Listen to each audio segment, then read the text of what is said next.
So I must go and give myself oral herpes from some stinky man's nether regions just to get my YouTube channel. Like, the level of perversion. Like I said, what could potentially go wrong with sexual sin? A plethora.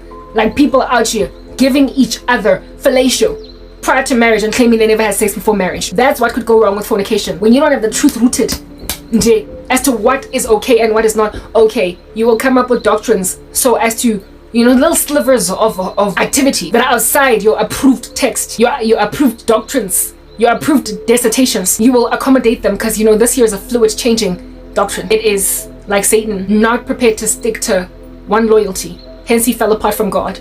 So therefore you are not prepared to stick to the loyalty that in and of himself cannot change. His name is God. He is loyal, right? Yeah. And he is also a hard task master. He is an iron rod. However, he is also gentle and lowly, like a lamb. He can award you tranquility of recovery and stroke your cheek and wipe away your goo, wipe away your drool, and brush your teeth and take out that halitosis. But if you give him grief, like I said, iron fist, machete, slice your head right off. That is the God that we are dealing with over here.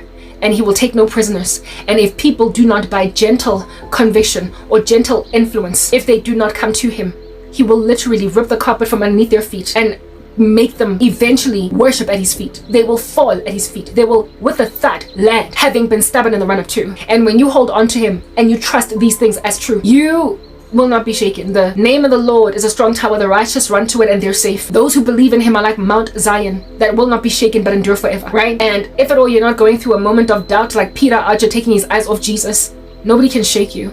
As saints, we vacillate between absolute trust and fluffy around like Peter. When we are like Peter, he fishes us out of the ocean anyway and says, oh, you have little faith. He will rescue us anyway, for he remains faithful even when we're faithless, for he cannot deny himself. However, when we are strong on our convictions, more so are we not blow-dowable. More so do we not barge. And I've got my seasons of being like Peter and my seasons of being so strong that don't nobody move King touches some MC Hammer, right? Yeah, I've got my seasons. But whichever season I'm in, the Lord always says this: I've never lost a battle. Never lost a battle. He never loses a battle, even when the saint flounders. Now, a God that is that sturdy on your behalf, guys, who neglects so great a salvation? I need to pee. You know, the way I like my cat sometimes. I get one fella for 2 seconds. I don't want my cat on my bed because it's an outdoor cat and every so often it bathes in dust and it's just so dirty. So I don't want it on my bed. I put a separate place for it out there. Over there, and I try to make it as warm and cushy as possible, but I have to wash it every like 2 or 3 days because it just gets so muddy. Mar, I will sometimes, my cat will be chilling over there. I'll wait, and it will look like she's fast asleep, like as in lights out, eh? Lights out. Ingati she's on another planet, the way I'm gone cutting, eh? But go to the bathroom for 5 seconds. When I come back, getting deep into my blankies. I remember that advert back in the day. Yasemunya Group's Father Creeper is my name, and I'm creeping for your love. Yeah, men in the occult be like that. Men in the occult be like Father Creeper, be like my cat. Aren't you giving it rules? It knows. It knows, okay, you can only chill over there. And then when you are busy unlocking the door, one eye opens, and as soon as you're out the door, it then creeps into your blankets. Yeah. That's what's good. Such that now when I go out to go and take a shower or be gone for long periods of time, I like, get out, psst, get the stepping, get the step in, get the step in. When I come back to sit here officially. This time around I went out and definitely to go pee because you know I'm just going to pee. It's like 2 seconds. Then I'm back. And my cat was like Father Creeper, creeping for your love, getting in my blankets. And just like my cat, miry, do you understand? Are these men always bathing in some dust, always diving into conspicuous women's nether regions? Come into my life, dollar with me, do a strange thing, drive by shooting, making like a boy in the hood. Yeah, all up in my grill. I'm out here taking AIDS, HIV test. I'm out here taking gonorrhea test. I'm itching, I'm burning, I'm afflicted, I am worried, I've got herpes, oh Father Creeper, like my cat, now in your gosh. And a grandship, I don't even understand why you're in my house, because unlike my cat, I did not adopt you from the street. I didn't agree. So you are more forceful than my cat. Anyway, let's go back to the thing that I was talking about, okay? I just had to scoot my cat out of my blankies, and thank God she's not that dirty. Frankly, in winter, she's not that dirty. Because lying like a carcass on the side of the road in some grass or in some sand. Maraga Samba, she can literally sometimes come here. It's a white cat looking like the scarf. Brown. How you gonna let something that miry chill on your linen? But I mean, I can't cover it. It's my cat. Nina Manje, there are stray animals all up in my nizoti. Why would I want to keep one in my house? Why? Anyway, anyhow, like I said earlier, Mankulumanana. Yes, what could go wrong with various hedonistic passions, hey? Things that are pleasuring your body. Let's then now think also about work. Work. That's the one that I thought of in the bathroom on some. Which one can I use next? I was like, whack. Work. When you are a pleasure seeker, when you are trying to cultivate the flesh, work. Why do you even do it? Why do you even do it? Every last one of us, according to the scriptures, is supposed to work by the sweat of our brow to do what? Eat, right? Just to eat. Like, we have to eat. We have to have homes. We have to have, what do you call this? Cars, houses. We have to feed some people. We gotta put some panties on them 5-year-old, buttock. We have to take that same 5-year-old to preschool. Yeah, that's why we work. But is it your natural desire or your inclination to work? Do you just wake up in the morning on some, I just really want to grind like a dog. I would absolutely adore to scorch in the sun with great heat, sweat it up a storm, lose 3 shades of complexion, and then go home famished. I want to do it so bad. Most of us, and by most I mean by a landslide, all the way starting from school, would much rather not work, would much rather get things done and jefela with us just sitting around merely gathering dust, blobbing. It's why as kids, we have to be dragged out of bed by strict parents and alarm clocks that are sharp in our ears, like shards breaking therein, just to wake up to go to school. We have to be dragged to bathtubs in order to be ready for said day as this. Before the school bell rings, we are anxious with our hearts palpitating that it will ring in just 10 minutes. And so the glory of the playground is going to be over. And then I'm going to be sitting in front of this teacher insisting that I keep quiet. And for the whole day, I must just listen to her tell me that 1 + 1 is equals to 2. I'm like, but why do I have to know? Why? And as I'm listening to her tell me that 1 + 1 is equals to 2, I'm looking at my watch on some when is break. It's a trudging. Literally. A striving in the forest, in a bush, a sea of sharks encircling you at the ocean. It is a triathlon. To get through school, to get through gainful employment, because it's work. It is fulfillment of Bible prophecy pertaining Adam and Eve falling. From now on, Adam, for doing that which you hath performed, thou shalt work by the sweat of your brow in order to eat. And so now, we don't work easily. But we are born dead in trespasses and sins that our parents conceive us, just like with Adam and Eve having fallen. Now the rest of us are subjugated to that tyranny. We are now fallen beings. So because we are fallen beings, this trudging through work, is then met with the sinful nature. Listen, work was not with striving prior to the fall. What I want to say is this trudging through work is now met with slavery to sin that then makes us innovate, like in Romans 1, new ways to sin. Work is necessary for us to feed the flesh, right? Our needs are catered to by the work that we perform by the sweat of our brows. What then could possibly go wrong when work that feeds the flesh's needs is not within the context of an absolute truth? When you are just a pleasure seeker, when you are just 2 Timothy 3 boulevarding, lovers of pleasure rather than lovers of God, having a form of godliness but denying the power thereof, what could go wrong? This is where people introduce slavery. Please. I'm not gonna do anything. I'm just gonna sit. I'm gonna gather all this dust while you do it for me. Yeah, when you don't want to work, you manufacture as human beings slaves. Do you understand what I'm saying? Those that are gonna do work for you, and then you don't do what? Reward them for that work. The Lord said, work by the sweat of your brow that you might do what? Eat. Yeah, so essentially it is an abomination in his sight to work by the sweat of your brow and not eat. And slavery is the very definition of working by the sweat of your brow and not eating. And I am one today. Who has made out of me a slave? A cornucopia of insulted beings that think of me as the imagination of tomorrow. They imagine me as something that is thinking things up in the sky and have got a pipe dream therefore. I believe in unicorns, which indeed I do because they're in the Bible, but nonetheless, they're imagined as magical creatures. So for those reasons, I am made to look like one who believes in unicorns. And so because I believe in unicorns, whatever facets of me can be salvaged, whatever parts of me can be looted, plundered, whatever parts of me can be taken for scraps, they will take them.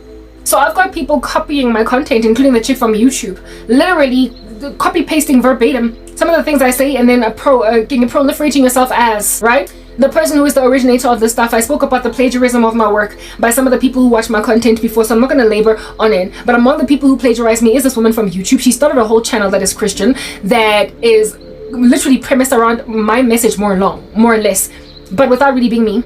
The other day, I overheard her lamenting, like the Lord showing me her laments, to herself. I'm not as beautiful as her, so I'm not going to present as well. I'm also not as creative, and I'm also not as smart. And these things that she says, they just flow naturally from her. Whereas I have to work hard. It's like I have to script it, and even then I script it based or premised around okay? She's plagiarizing my work.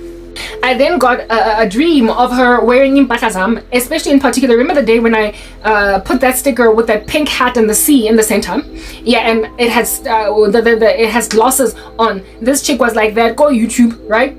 Go where she was working, but she was wearing that whole outfit, evidencing a theft of something that belongs to me, inspired by nothing but jealousy. This chick has got something that she's got running for herself that is similar to what I'm doing, but she can't quite be exactly what I am. So for those reasons, she's maintained with those eyes that are green, because she eats a lot of vegetables. She's killing me because she's not giving God an acceptable sacrifice. She's not a living epistle. She is a charlatan, a wolf in sheep's clothing. She is a counterfeit, however, presenting herself as the real deal, premising her ministry around who? Me, Cran K, because she covets what I do, admires it to a certain extent, wants to walk in the thing that I am, but without the true source of who I come in the name of. She doesn't want to be Christian only to look like she is, and therefore doing the work of the Lord. Envy can make people do stuff like that. So work gone wrong can produce plagiarism. It's giving copycat. It's giving I won't put a reference list, I won't acknowledge the source. It's giving it's my work, but people don't know that it actually belongs to Cran K. It's giving slavery. Do you understand? Work can produce slavery. It can cause other people to regurgitate and vomit work. Hating work makes out of victims of exploiters. Rumpelstiltskin little gold weaving lady. This woman out here having to weave gold for a leprechaun, for crying out loud, because that woman caned for the life of her in order to keep her child. Guess this gangster's name. Until one day she follows him to a bar and says, your name is Rumpelstiltskin. And now here lies this lady be set free finally. Yeah, Rumpelstiltskin out here holds hostage a lady weaving gold for him indefinitely. Why, and J. Just a random crazy dude because he doesn't want to work. He doesn't want to work. He wants to amass for himself gold bars, but without working. Working is an instruction from God and a judgment on the human race. We work by striving in order for us to eat. God awards us pleasures everlasting. He is our provider, Jehovah Jireh. He provides for us exceedingly and abundantly above anything we can ever ask for. And he provides for us in accordance to his riches and glory. He loves to provide. But on the side of the fall, even saints gotta work like little dogs to get what we need. The Lord will not award you your degree by simply telepathically just breathing, understanding into your brain like you're Neo in the Matrix, learning jujitsu. He won't do it. If you seek the Lord's face to pass university with a magna cum laude, the Lord is not going to plug you into some system in the Matrix that is going to download information into your understanding so that you can just pass with flying colors. He's going to tell you, okay, you need to drop the parties, the clubs, drop the alcohol, drop the random social events, spend all your time in the library, pre-plan before lectures, ABC, then honey, it's yours, it's in the bag. It's in the bag. It's in the bag. Yeah, it's in the bag. That's not the tenement of the Lord helps those who help themselves. It's the tenement of the Lord made it clear that if at all you're going to work, work heartily as unto the Lord. You see, that's the absolute law. That's the truth. That is the veracity. That is work. But what could go wrong with work? Like I said earlier, first and foremost, there is the issue with slavery. People will use other people to do work for them. Slavery, of which you can also see in schools where people be out here making other people do their essays. I have had my own fair share of some crazy woman where I was working at MTN, literally tried, not MTN, but at NetBank in the call center. Some chick wanted me to write her an essay that she was writing for whether it was an assignment at school or some audition or interview that she wanted to go to for some other job. She wanted me to write it for her. I was like, no, write your thing, and seeing as I'm good at editing, I will proofread it for you, but I'm not going to write you anything from scratch. To a point of even wanting to pay me to write it for her. I was like, do I look like an alinako? In and of myself, I'm a student at Wits. I have got to do my own thing, so I'm not going to write your speech for you with you just giving me general bullet points flying around as to more or less what the skeleton, give me a skeleton of more or less what you want me to say. I'm not gonna do it. Yeah, but you find crazy people like those out here making other kids write their essays, out here making other kids do their homework, out here making other colleagues write their speeches. I had a boss at MTN that literally I had burned the midnight oil the night before, slept at something like 1 a.m. just preparing a PowerPoint presentation that was very important. We were petitioning for some money. You know how these sponsors can be so stingy. Anyway, whatever. Some sponsor Oki, we were trying to convince them why we need more money, and I needed to do a motivation and inspiration onto these lines. And I had to basically explain with my ears on the ground as the project manager that is involved with the resources and dealing with the actual fires on the ground that we are fighting. I therefore am in the best position to present this particular petition for extra dough from this stingy rando sitting on MTN money like it's his own little stash underneath his bed. Anyway, whatever. Yeah, I sit like gathering all the insights from all the resources in my project up until like 1 a.m. or something, all right? So I sleep, you know, after when you've been working on something really hard, like when you've been studying the night before and you're writing the next day, you literally dream about everything in your textbook. You can't sleep properly because you are so anxious. Yeah. I sat around with that level of anxiety preparing this PowerPoint, and then of course slept with a similar anxiety to a point of dreaming about the bullet points in the PowerPoint. Wake up in the morning still thinking about the PowerPoint presentation, bullet points, and at 11:30, I remember the meeting was at 11:30 because I was anxious about that meeting pretty much from the night before when I was preparing that PowerPoint. So therefore you can imagine just my sorrow as to how long it took for us to finally have the meeting. It should have started at like 9 in the morning so I could get it over and done with, but nonetheless it was at 11:30 in the morning. I get to this meeting at 11:30, and how I used to do my work, my PowerPoints that I would present from, right? I would insist that the stuff be up there for people to see them. But the thing about my PowerPoints is that I would put bullet points because I can expand. I know the content of what I'm going to speak about. I understand what's going on in my project. All I put are bullet points, not the whole full thing, and then the information is deep. And this information that was deep was the very thing that was going to convince this man to give us money, right? Yeah, this general manager Oki, he was going to give us money based on my expansions, because I mean I am the project manager. My boss comes to that meeting because the person in the room is so important, such a big honcho, and she wants to impress him too. She rocks up. Usually she didn't attend my meetings. I didn't even expect her to come to that meeting. I only CC'd her in that meeting, in that invitation. Cross copy invited her because she was my boss, just as a matter of, for your information, I didn't expect her to come because she wasn't at every one of my meetings. So whatever, next thing, like I get to the meeting room and she's there. I'm like, oh hi boss, what's good? Hallelujah. All right, praise the Lord. I tend to project my PowerPoints, but like I said, the thing that I had projected was just mere bullet points that I would expand on, but it was quite an elaborate PowerPoint that I had worked on pretty much the whole night, the night before. Remember? Yeah, I sit in this room, do you understand? And my PowerPoint is yawning while we wait for this GM guy to rock up. It's already sort of kind of projected. We wait for this GM, or I think it was a general manager or whatever. We wait for him to rock up while my boss is in the room, and the two of us are quietly waiting for this guy. We're not even having a conversation other than the first hello when I first found her in there. But my PowerPoint is already kind of like stuck up there. It's already just chilling. It's hanging like a homie. Like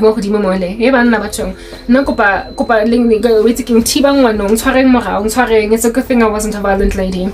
Yeah, therein lies the PowerPoint, perched like a bird in a tree right there. This woman, I'm thinking she's on her iPhone doing whatever. Kanti, she's making like a peeping Tom ogling at my bullet points. The meeting commences. The gentleman arrives and I try to open the meeting. I have had people literally take over my meeting like a guy cutting in front of you in traffic, and I would feel so upset, but I'd do nothing about it. I was already a Christian, so I told myself that I'm a lover, not a fighter. But one day I'm gonna crack your teeth like I'm Missy Elliott or whatever. Anyway, whatever. I try to start the meeting. I try to open and some hi, thank you for arriving everybody. What's up? A chest bump, a fist bump. I tried to start the meeting. Thanks for coming. These are the points that we're trying to cover today. This is what we were going to talk about. I had it all laid out as to what we were going to talk about, and a nice little motivation, and tried to extract from this man basically timelines or agreements as to what he's willing to do, what he's willing to concede. I needed this information because there are some resources in your projects that you can only get when the rainbow is only one color.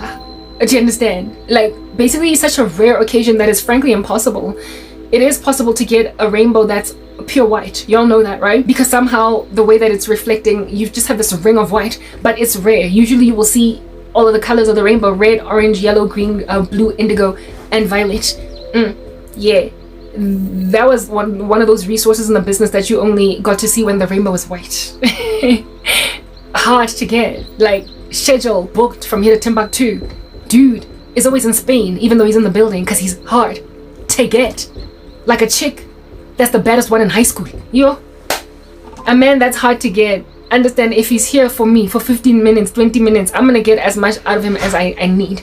I'm gonna juice him like a straw. Do you understand?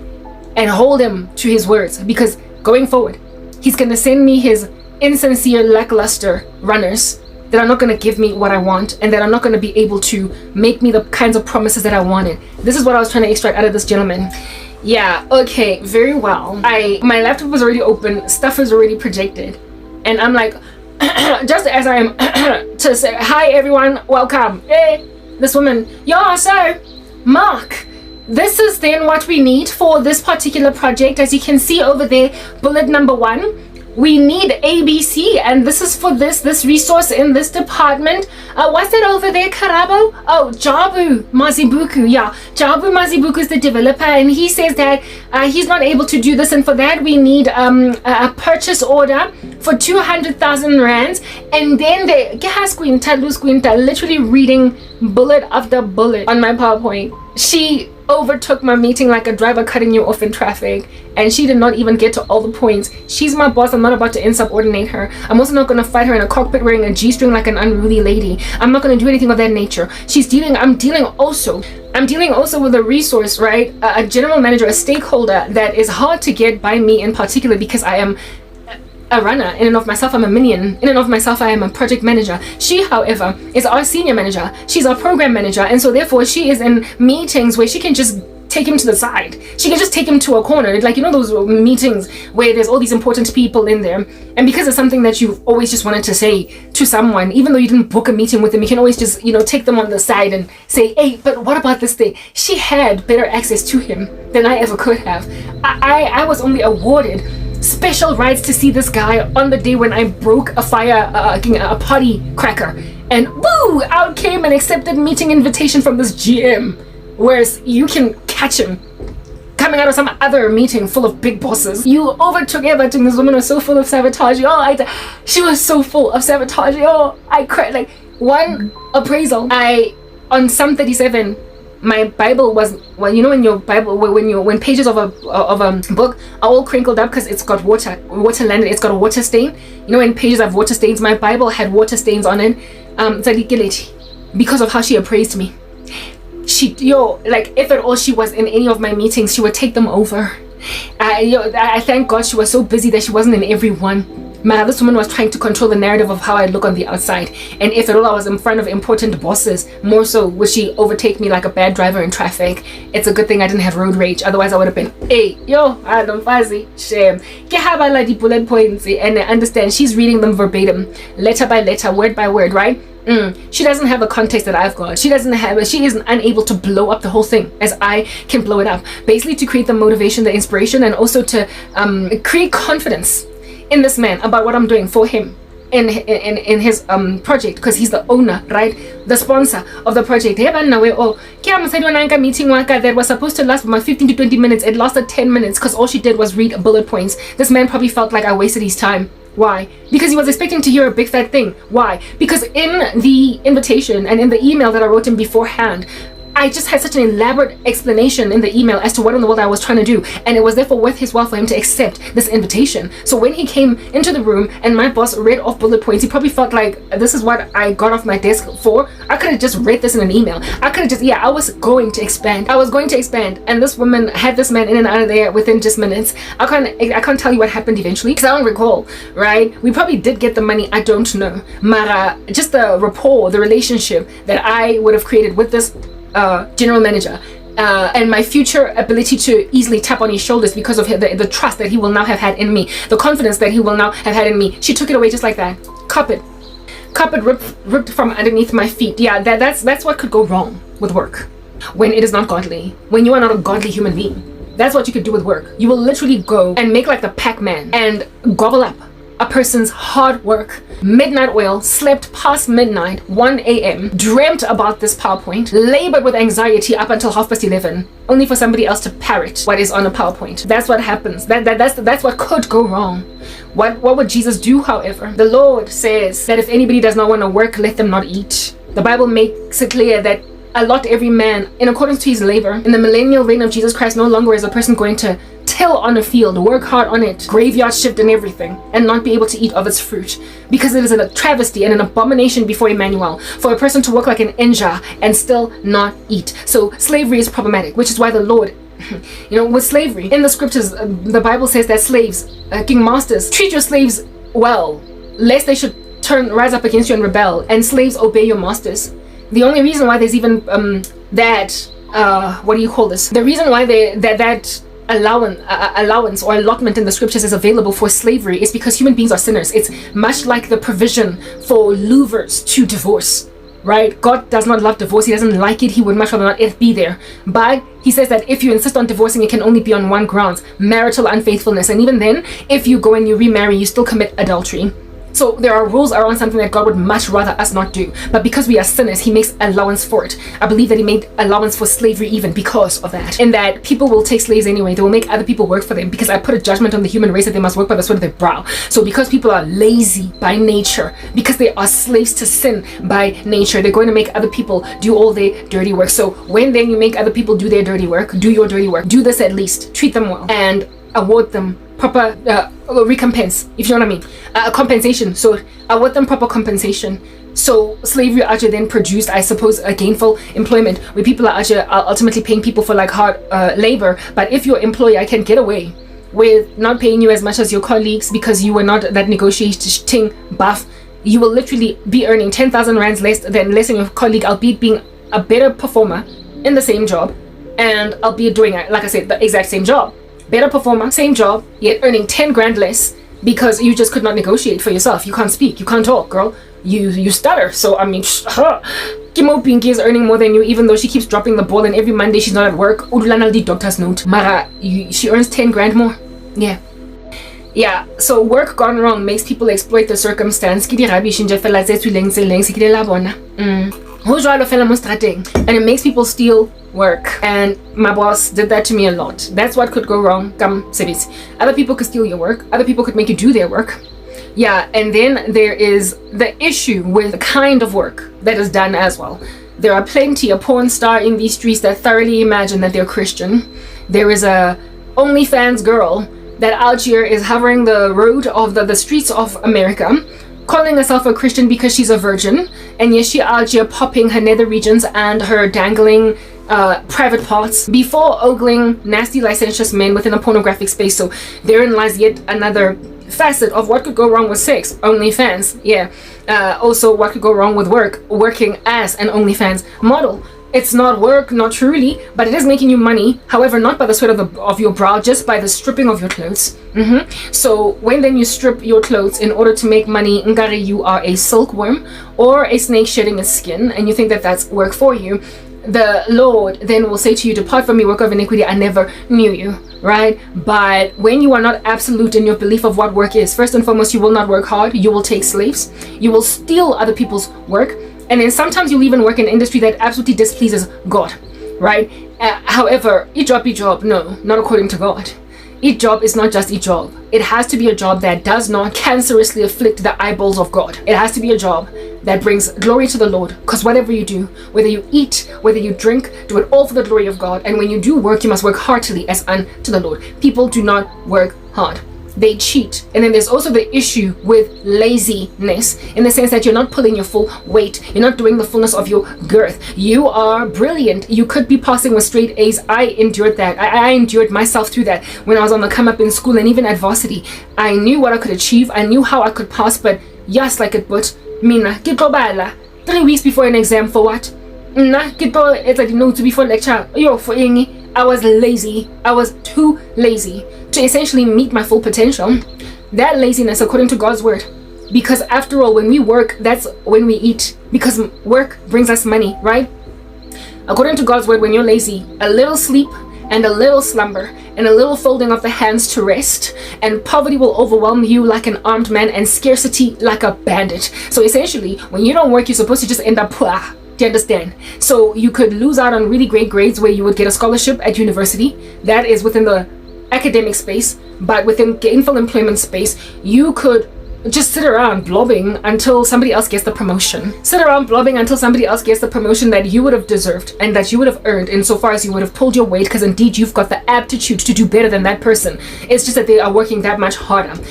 This is not to boast, but there was this girl that I went to high school with that was pretty mediocre. She was average in terms of her intelligence, and yet she low-key kind of slayed all of us by the time matric ended, because she always used to study. Like, she was so busy. She also used to do her homework. Now, like a homework to a point where she eventually put her foot down and said no, right? Yeah, she's the only one out of all of us, I kid you not, that got a scholarship to go and study BCom accounting or whatever at Wits, and that scholarship also guaranteed her a job in corporate South Africa as soon as she graduated, while the rest of us had to grovel in the mud out here eating dust just to land an interview once we got out of school. Well, those of us who did get out of school, because now I had to drop out and because my mom wouldn't pay my fees, and then take myself back to school. But those of us that did graduate had to go through that whole process of career junction, Joe, peanut, Joe, workplace, Joe, and it's been, yeah, we sat around at home gathering dust. She was the only one that after graduating was taken to Durban, Unilever, and then she basically, her career was springboarded. Out of all of us, she was not the most intelligent. If anything, she was among the average. I had very intelligent friends. I had one that was always on the honors roll, like really gifted, really intelligent. She was the only one that got a scholarship though, because laziness, right? A little sleep and a little slumber and a little folding of the hands to rest, and poverty will overwhelm you like an armed man, scarcity like a bandit. If I had pulled my weight when I was in high school, I would have passed so well so as to not have to have the issue of dropping out because my mom was not paying my fees, because I would have also, just like that chick, gotten a scholarship, but I didn't get one. Why? Laziness. That's what could go wrong when work is not done properly. There are consequences to laziness, but in a last days where nothing is good, nothing is giving, everything is evil, mankind are going to innovate around that, right? They're going to invent new ways to sin. They're going to innovate a way around the consequences of laziness and say that in exchange for hard work in order to get your daily bread, now what you can give is just your allegiance. Just say you agree. Just nod like a bobblehead in a car as I'm driving. And insofar as you can nod and agree to what I'm saying, you will be rich. So laziness produces essentially what I call lottery careers, where it is that all you need to do is pretty much scratch on a card and become a millionaire overnight. But instead of it being you paying lottery tickets, buying them over years until finally you win the lottery, this time around it's just agreeing to join a cult. It's just agreeing to join a satanic organization. It's just agreeing to do a wealth transfer of your family members' money. It is just agreeing, yeah, you just sit around and the scratch card is your uncle.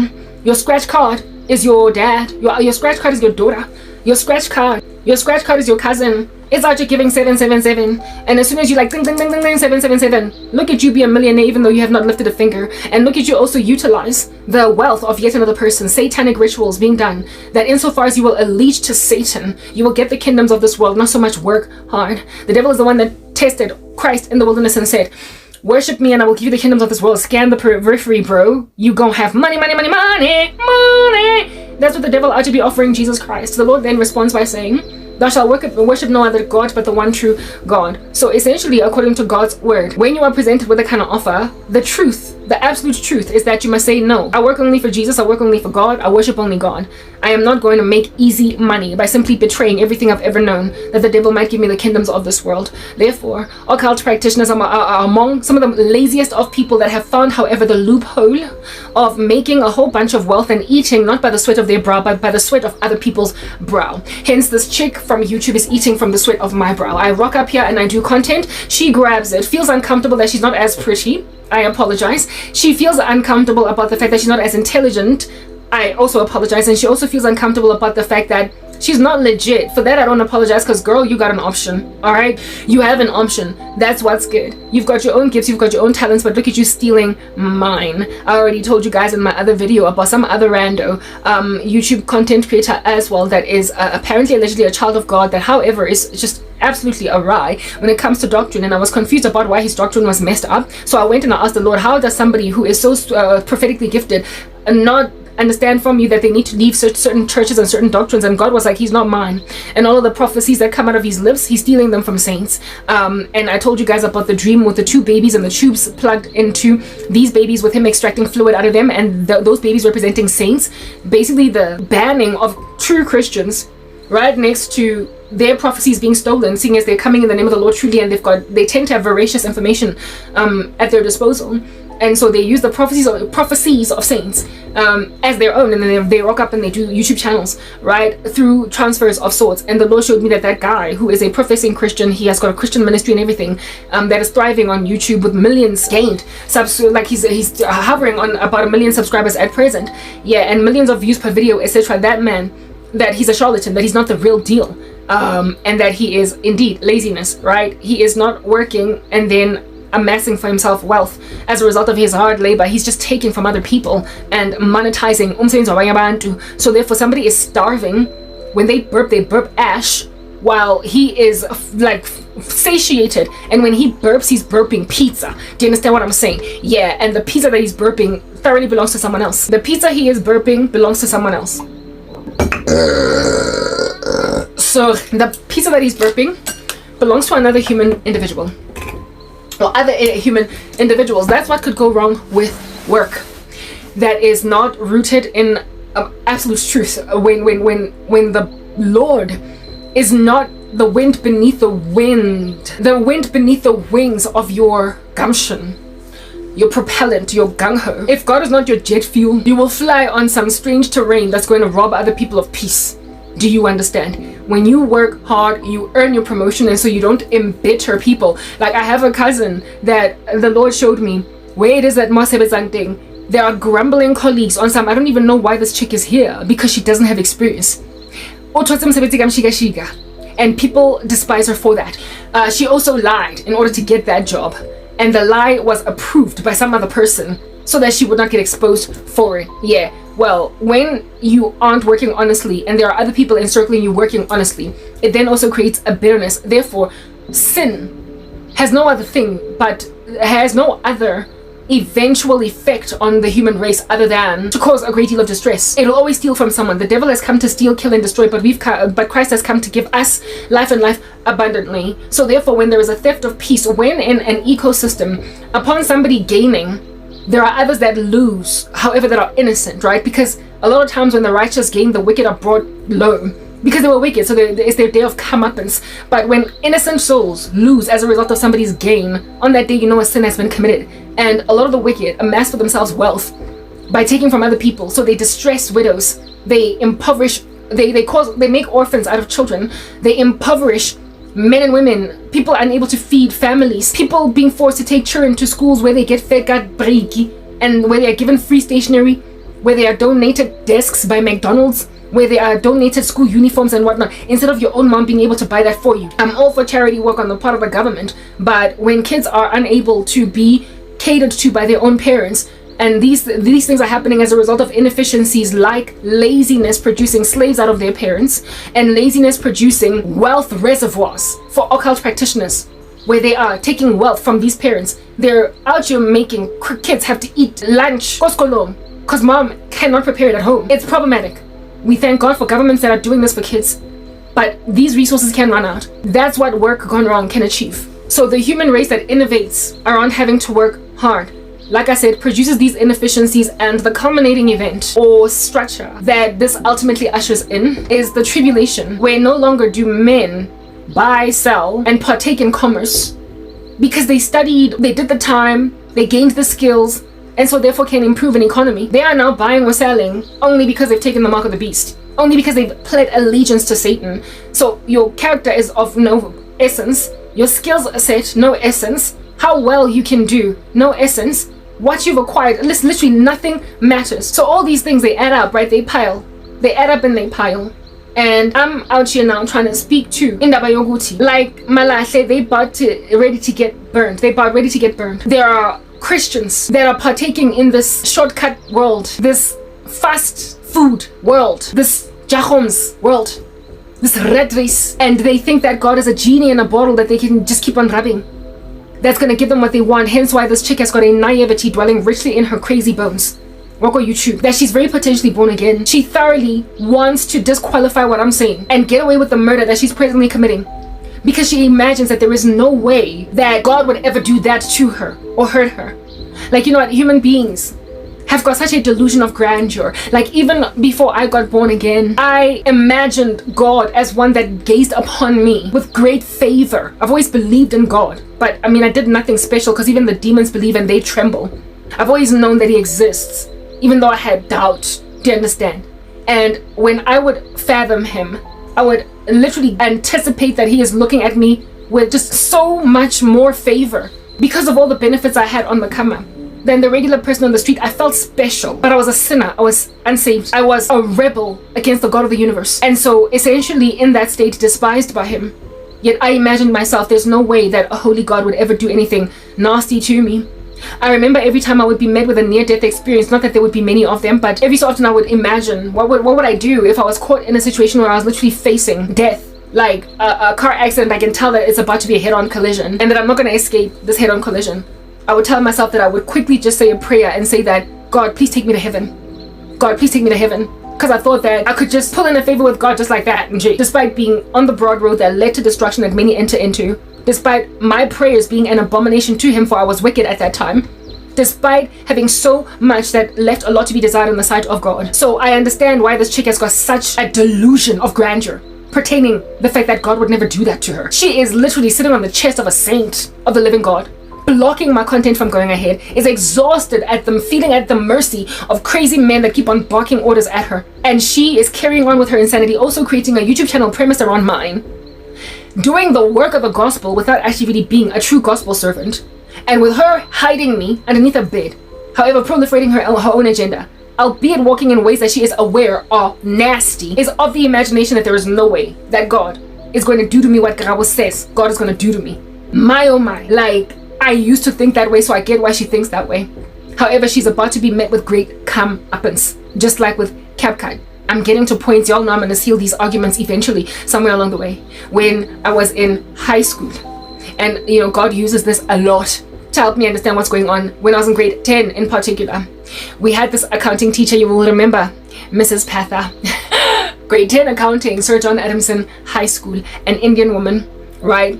She was petite and she used to have these small little feet, and she always used to like wearing sandals, and because her feet were so small, they would basically grip the outside of her sandals, right? Like this would be her flip-flop, and her toes would low-key kind of be almost on the floor because her feet were so small that her tiny little sandals just could not incubate them for whatever reason. Okay, and we used to tease Mrs. Patha for her toes that were always sticking out of her skinny foot, her sandals, right? Yeah, Mrs. Patha was an accounting teacher, right?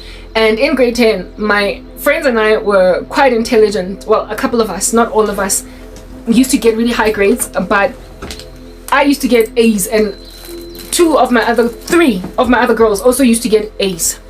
But we were naughty, right? In accounting, we would get A's, but we were naughty, right? We were really naughty, always giggling, always whatnotting, really annoying her, and we always also insisted on sitting at the back of the class.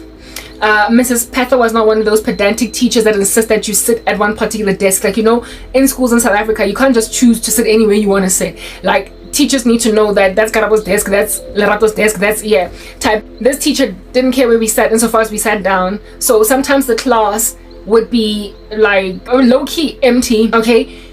There'd only be like maybe 15 students in the class. I don't even know why sometimes Mrs. Patha's class was so empty, even though there were so many of us. I think it's because when we went to accounting, some of the students in my class went to business economics. Maybe that's why that class was so empty, but it was always just empty, right? There weren't a lot of students doing accounting. No, it was the difference between a higher grade and standard grade. Thank you. It was business. There was nobody doing business economics in my class. It was the difference between standard grade and standard grade and high grade, and the higher grade students had Mrs. Patha, while the standard grade students had some other teacher, so we went to different classes. That's why that class was so scantily attended. Not attended per se, but there weren't as many students. So because we were so few and there were so many desks, we would just like sit scattered and across, like, yeah. And I had this friend with whom we would sit at the back, and we would play musical chairs as to where we sat at the back, and Mrs. Patha didn't care where we sat insofar as we're in the class. However, it was quite disturbing to have like an island of empty desks, and then behind this island there's like these 4 kids on the air. It's like, I would have insisted if I was a teacher that all of you please sit here close to me so I can be dealing with you. But she was just this frail, sweet Indian lady, very brilliant, however petite and taken for granted. Mrs. Petha, my friend and I, especially this one girl with whom I was really tight. Yes, like it. We stood at the back of the class. And then Mrs. Petha would lament, okay, on some, girls, you need to stop, you know, one day, because of your misbehavior, it's going to reflect in your results. It's one day going to reflect in your results. You are disrespectful, and as for me, I passed at university with a magna cum laude, but you it's going to reflect in your results. She would always say that this thing is going to reflect in our results, and that she passed university with a magna cum laude, and so can't nobody tell her jack. And we would sit there on some, sorry ma'am, and then go back to giggling, frustrating the living daylights out of her. However, come exam time, come test time, every couple of weeks we would write tests, because I get in we would write tests. Accounting test would come, and 80%, 85, 90%, 100, 80%, 85, 90%, 100. Just these excellent marks that Mrs. Petha would be handing out. And when she's handing them out, she would look at us on some, here's your script. I get it, she used to say to us, it's gonna reflect in your results one day, it's gonna reflect. And when then the results came, 80%, 90%, we would be doing well. Not that we would shove it in her face, but essentially we took her, we looked at her on some, this woman, she keeps on saying or she keeps on saying whatever. We basically wanted, like, it was an air of arrogance that we wore, that you keep saying that our misdemeanors at the back of the class are going to reflect in our results, and yet look at us out just still like skirting the ocean of A and A plus Boulevard. So don't come at us, Mrs. Petha. Don't come at us. And then we would tease her, make jokes, and she, because of the way she used to complain, and she was so frail and so tiny, we would say of her that her bottom lip, when she's complaining, is similar to her toes that grasp or grip her shoes. we used to say that her toes are on the brink of death. We used to say that her toes are on the brink, like she's always on the brink of tears. Her voice was so, it has so many inflections in it that she sounded like a person that was like, what are you doing to me? She used to talk like that, like even when she was, you would think, when you were in her class listening to her, initially you would think she's just really emotional, but she wasn't. That's how she spoke. She had those inflections in her voice. So she sounded like she was just about to break out into tears, and how she used to teach. And when she was shouting at us, more so did she sound like she's about to break out into tears. But at some point we came to discover that she wasn't about to cry, because that's how this woman talks. She wasn't that sensitive. She might have been petite, but she wasn't sensitive. Okay, yeah, I thought we were not bullies of teachers that way. We didn't take pride in the sorrow of teachers. That's not who we were. When she would yell at us, we would listen to her and say sorry ma'am, and then just default back into naughtiness. You know, in the heart of a child dwells a great deal of folly, and the rod of discipline will drive it away from him. If at all we were in a different teacher's class, we wouldn't have taken that teacher for granted, because it literally varied dependent on how strict the teacher was that we acted. So Mrs. Petha was not that strict, so we used to basically take her for granted. My other classes don't come nonsense. The one who grade 11, Mrs. Collins, we couldn't do that with. Okay, yeah, type establishment thing. Yeah, anyway, whatever. So that was Mrs. Petha, and she sounded like she was always about to cry, but like I said, that's just how she spoke. There's actually a voice effect on CapCut that can emulate that, like, trembling voice where you're like on the brink of tears, like, oh guys, why are you doing this to me? Mrs. Petha used to talk like that. Mrs. Petha ne voix royale, alright? So my friends and I then made a joke out of it, and we were only able to make a joke because she wasn't actually on the brink of tears. We were not cruel that way. We just knew that na voix royale. So we were like, yeah, her toes and her slippers. Even in winter, she was always wearing those slippers. Her foot was really small, so it would like just kind of almost touch the floor. We're like, guys, we're putting Mrs. Petha on the brink like her toes.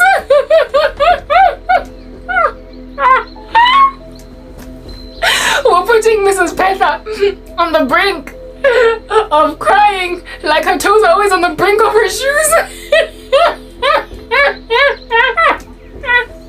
And then the girl that I was always hanging out with, that we were frustrating Mrs. Patha with, she was super intelligent. One day she was like, I'm with you on some guys. You're putting me on the brink, just like my toes. And then she was like, my bottom lip, it's quivering. You're putting me on the brink, like my toes.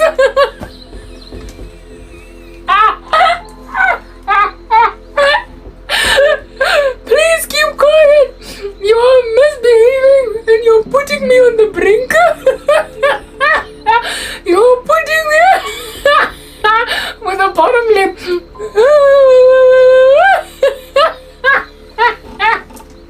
You're putting me on the brink. Please stop misbehaving. It's gonna reflect in your results.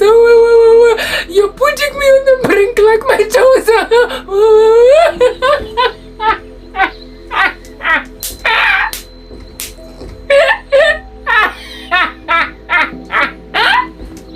And we would just do this on a loop, Mrs. Patha, all throughout grade 10. And we took for granted because we never ever stopped passing well, except for this one test. This one exam towards the end of the year, it was like a klaparing one of those that come at you. I think at that stage we were studying management, balance sheet, whatnot. I could say some new concept. And finally, Karabo told us 65%. I gotta get right to the 88. I gotta get right to the 90. Yeah, finally she hands out our script after writing this exam, this test. And I've now got like 65%. Some people would relish at like 65 on some. Oh, it's a 65%. But after all, this is Mrs. Patha first and foremost. She passed university with magna cum laude, secondly, right? She passed university with magna cum laude. The students that she's yelling at are potential magna cum laude graduates. They are just soaring in her class despite being just the bane of her existence. And at the beginning of the year, up to this particular juncture, whenever she would give them back their test scripts, they are always soaring in the A's. And so all her rebukes are falling on deaf ears, right? Are falling on the ground, sorry. Until one fateful day, our scripts came back. And the friend that I'm always laughing with was maybe sitting on like 72%, which is low for her. I was sitting on 65%, which was low for me. Basically, the whole class had not done that well. Like, that exam. But you know, there are those kids that I'm smooth. Like, I'm smooth. Like butter across all exams. Like, nothing touches me. Yeah, you will find students that that are trapped by nothing.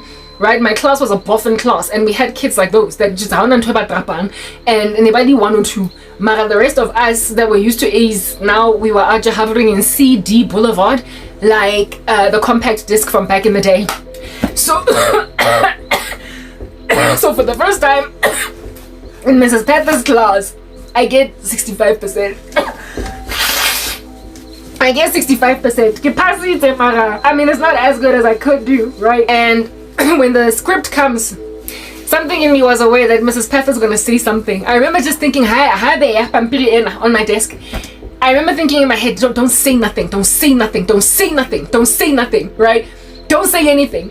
Ma'am, don't say anything. I'm thinking it, I'm not saying it, but I'm expecting her to. I remembered all the time she was like, it's gonna reflect in your results.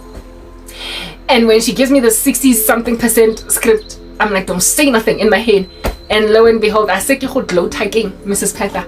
She was like, see, I told you this is finding an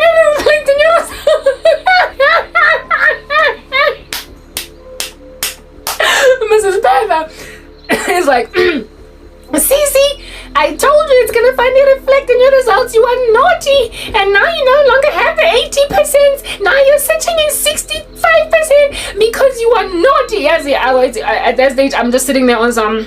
Just taking it. Like, I'm just taking on some fates. I like, finish what you're saying. But I remember feeling hugely, not offended, but irritated by the fact that she is rubbing it in my face, that she warned me in advance that this year is going to finally start to reflect in my results. And for most of the year, it hadn't. And I was doing well despite the fact that I was naughty and barely listening in class. We were naughty, and now all of us had gotten results that were basically mashankora chomp change tubopo in comparison to what we're used to getting. All of us are clapped by this exam.